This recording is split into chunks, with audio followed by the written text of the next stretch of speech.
Tons and tons of treasury checks. Only on to tonight, a battle between a property owner and a tenant suspected of leasing a home using a stolen identity. Thank you for joining us at 10. I'm Keith Garvin. Good evening. I'm Daniela Guzman. That homeowner and realtor are now hoping law enforcement will take this case seriously after making quite the discovery inside that home today. This happened in the Everett Point neighborhood in northwest Harris County, and that is where we find KPRC2's Bryce Newberry tonight.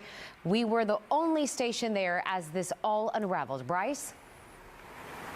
Yeah, Daniela and Keith, that realtor reached out to me overnight after seeing a story from a couple weeks ago about a woman arrested for trying to rent several homes using a stolen identity. He said the circumstances in his situation were pretty similar, and after getting what he called the runaround from law enforcement, he wanted some help. Tonight, he tells me the woman who rented his client's home did so using a stolen identity from a woman who has not even lived in Texas for a decade.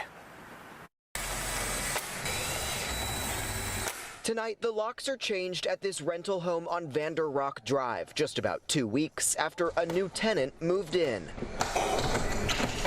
Credit came clean, background came clean, eviction came clean, criminal record came clean.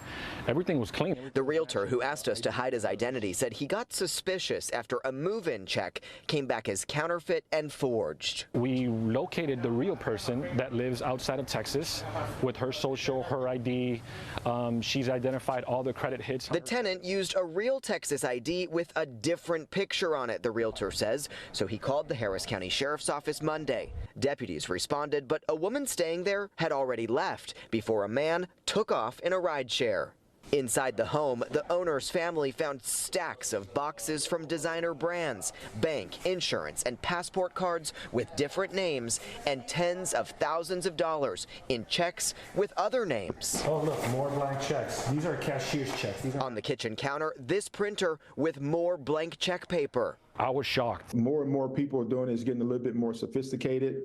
And, you know, you got to use technology as best as you can to stay in front of it. Thomas Moton is talking